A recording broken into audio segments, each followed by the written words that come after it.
Hello everyone there. Welcome to our YouTube channel. I am Krishna Priya here, who has come again for the sake of explaining another poem in the First Flight book for class 10, and it is Fire and Ice. Looking at the title, we might understand, wow, this is a different kind of a combination. It's true. The combination is totally different. We can't expect contrasting things to be together. But this is something which is taken up by Robert Frost to explain things in a different way. So what is it? Let's see what's there in store for us interconnected to this poem. We all know about the poet. I'm not going to deal much with the poet since we do not have any questions in CBSE with the poet or the poets. So here we go. We can understand how scary it is with the red and the blue combination, which is rare. You can see the way the whole thing is burning. It's fire. And on one side we have fire, the other side we have ice.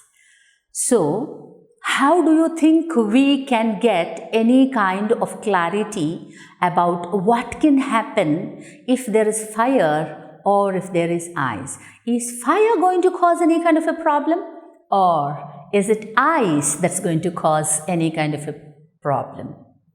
You might have seen many mountaineers telling that they got a lot of frostbite. Yes, it is deadly. It's the same thing with fire.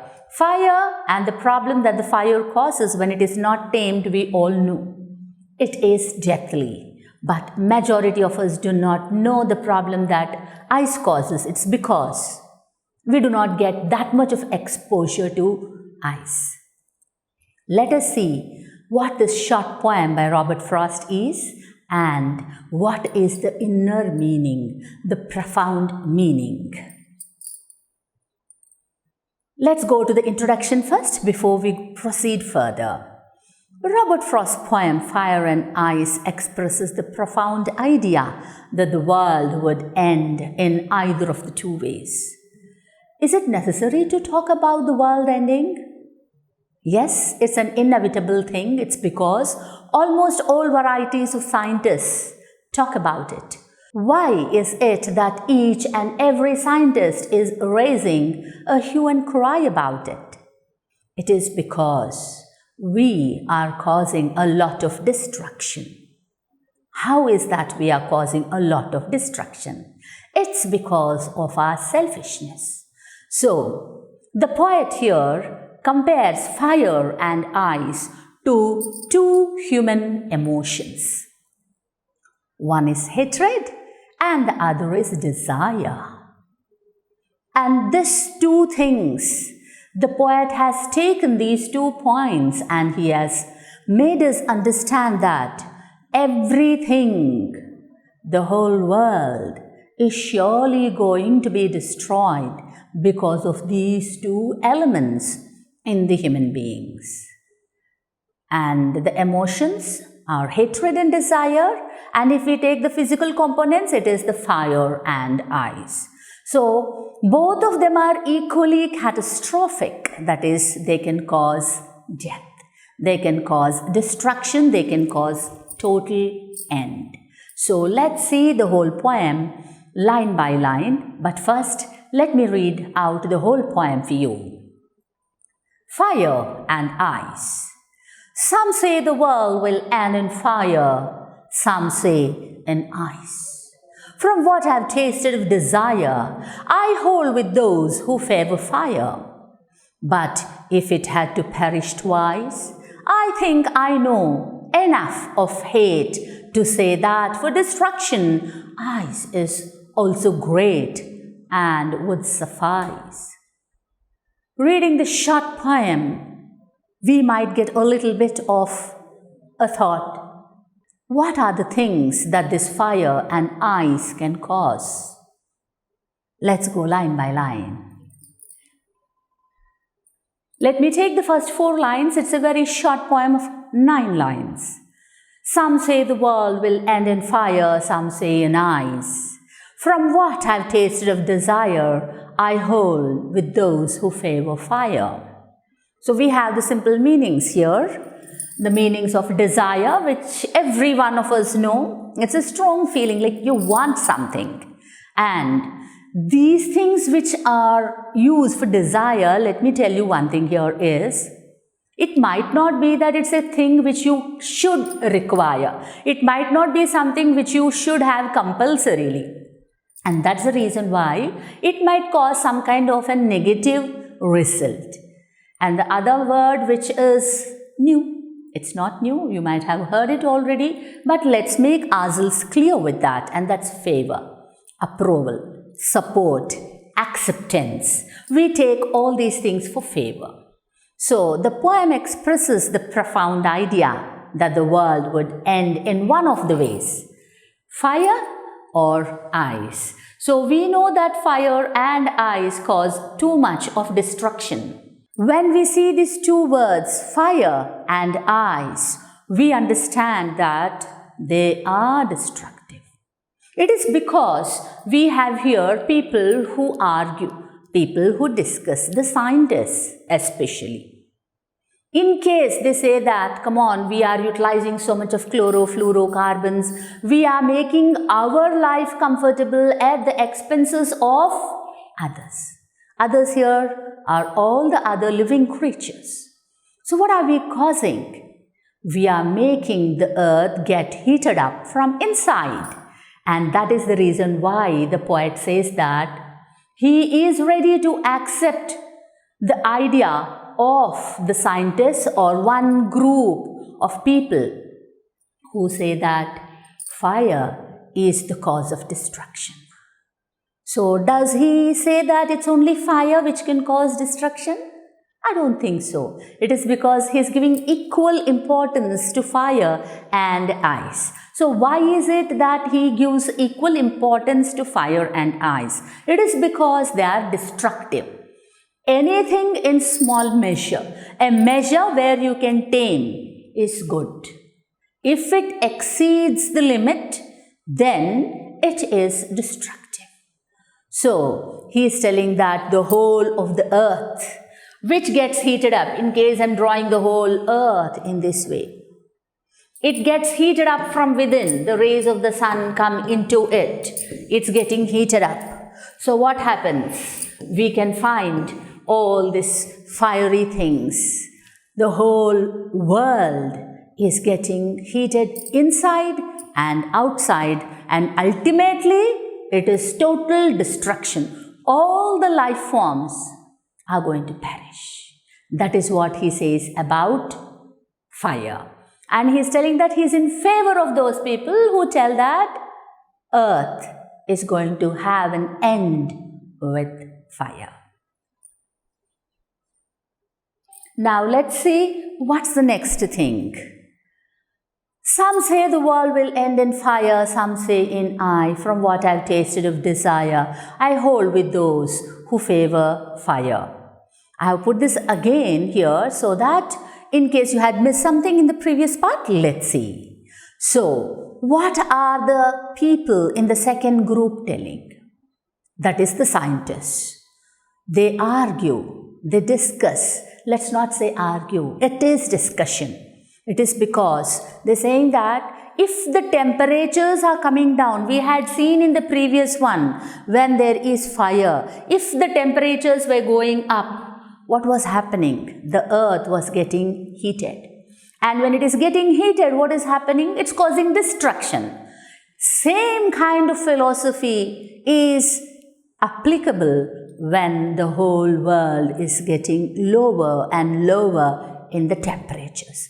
It also has the same effect, the catastrophic effect, the effect which causes total loss of life everywhere.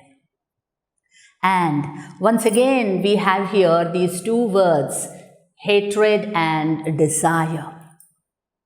What is hatred? What is desire? He is telling that we should all be aware of the fiery fire. And this fiery fire is desire. I want this, I want that, I cannot be without this, I cannot be without that. And those things might not be those which you really need. They might just be such kind of things with which you can continue your life without any kind of hindrance. But there are people who want it. And that is negative. That is the reason the poet says, no, let's not have such kind of fiery fire, that is the desire. So he is bringing out that the human emotions cause chaos. Longing for something is destructive. True, we can long for something which is helpful for not only us as individuals, but for the fellow human beings, or for that matter, even all the other living creatures. In case we are not doing that, then we are not in favor of helping ourselves. It is because you help yourselves, you're helping the environment. Otherwise, it's like poking our own eye with our own finger. And that's not a good thing at all.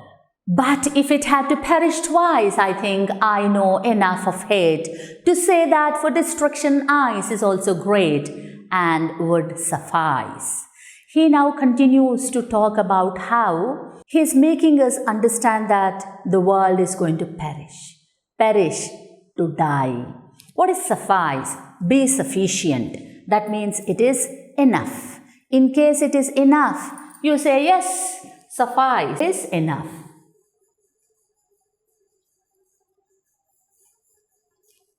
If something is enough, then that is for the negative thing, for destruction. Then by not waving off the first option of fire, he considers if the world has to expire twice, ice would equally be competent in ending it. So he is telling that let us take the first cause of fire. In case it is fire, he says yes, he is ready to accept that the world is going to end with fire. In case there is some blocks of ice and we think about that, they are like competitors. Competitors for what? Is it something positive? Not at all. Competitors for something negative. But one kind of a difference is there in the destruction that these things cause. Fire might cause destruction quicker than the destruction that ice causes. The reason for that is fire, it burns faster and the things go on fast.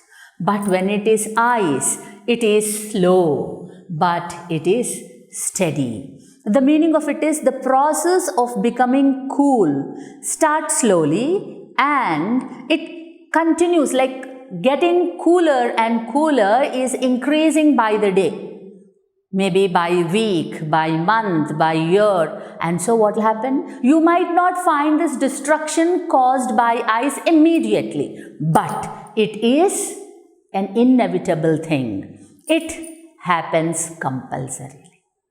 So, in case you have any option to say which is the thing which can cause destruction, which is the thing which can cause destruction, both are equal.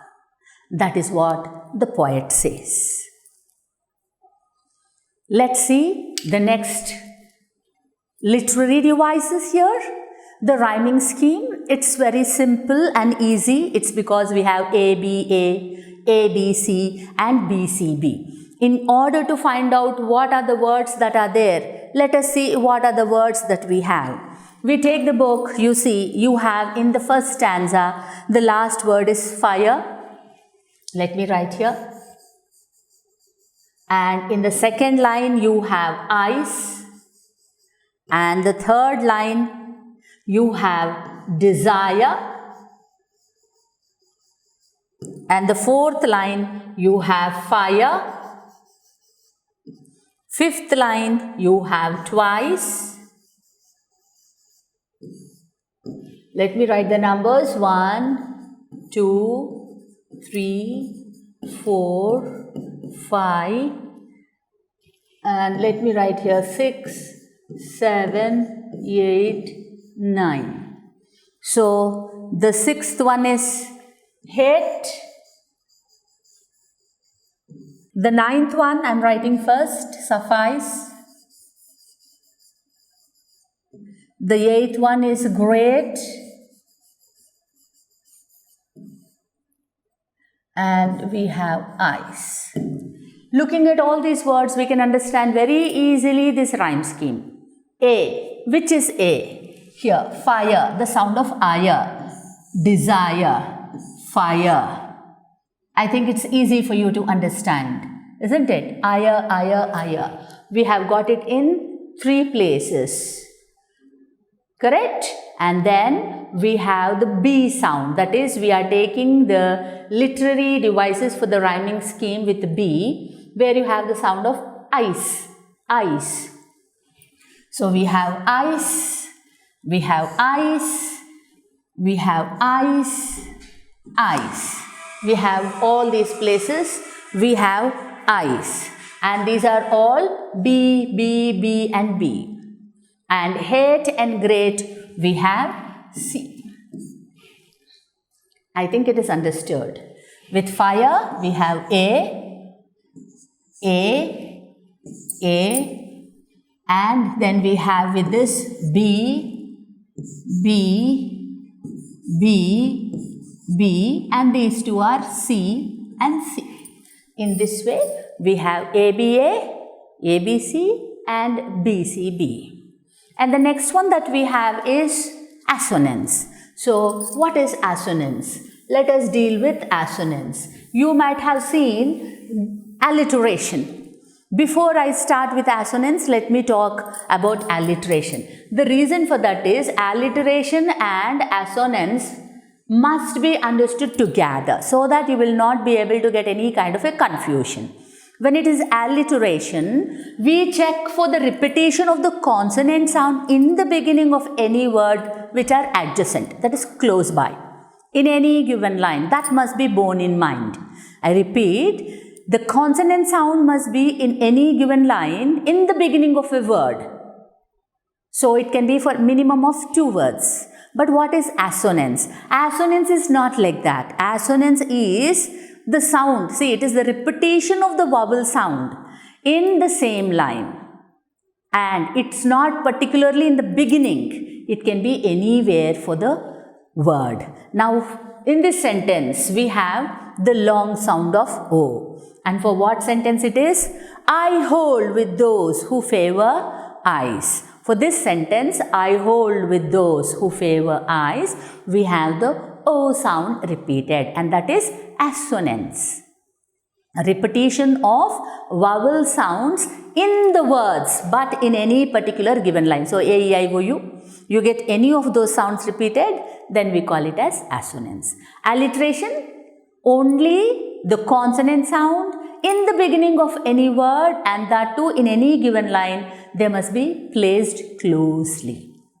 And the example is world, will. W sound is repeated. Now, let's go to the next one.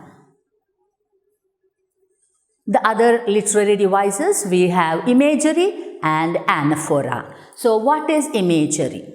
We all watch movies, isn't it? And when we watch movies, we react with all our sense organs, and that is the reason why we enjoy a movie better than maybe a teacher teaching in the classroom. That is, we react to anything which is shown to us. You see some kind of food item, your mouth waters, isn't it? You see someone dancing, automatically you do feel like, the sound and everything, it makes you get that momentum. And that's the reason here, imagery is nothing but it is used to make the readers perceive things involving their 5 senses. So, when some say the world will end in fire, automatically you will get a picture of the world and the fire in your mind's eye. And that is imagery. To say that for destruction, ice is also great. Even here you get these things. And what is anaphora? Anaphora is a repetition of word or words in the beginning of any consecutive lines. This you can see in politicians' speeches, children. I think you remember. I promise all the people that it goes on. I promise you that. And then in the next sentence again they say, I promise. So it goes on and on and on. So that is anaphora. It is repeated in order to make us get that, yes, it's something done for a strong reason and it is something worthwhile. So this is how it is with anaphora. The other literary devices and the last two which we have are personification and enjambment. When it is personification, we all know that in case you give any lifelike qualities to inanimate things, that is lifeless things, we use the word personification. Suppose this stylus talks to me. Hey, I'm helping you. Can't you take care of me? This stylus is speaking. In case you say that, then this is personified. The stylus is personified, giving life. So here in this, the fire and ice, the poet talks. He doesn't make directly the fire and ice talk in this particular poem, but we understand that they are interconnected to the human emotions. And that is the reason why we can say that they are personified. And the next one is enjambment. Enjambment, it is defined as a thought or a clause that does not come to an end in any given line. It goes on like that till the next line, and maybe after 3 or 4 lines you have one punctuation. Then you can understand it as enjambment. I usually tell my students to remember enjambment like it's not getting jammed, like there is nothing to stop. So there is no comma or full stop or semicolon, any kind of punctuation marks in a given line. At least 2-3 lines it has to continue like that. Then we call it as enjambment. So in the poem, in case you see, from what I have tasted of desire, I hold with those who favor eyes. And even the next stanza also you have, I think I know enough of hate to say that for destruction eyes is also great and would suffice. And with this we come to an end of the poem Fire and Ice. I hope you like my teaching. Please do give a thumbs up, like, share, and let's see what's going to be next. I'm sure you'll be able to wait for my next videos. All the best. See you all.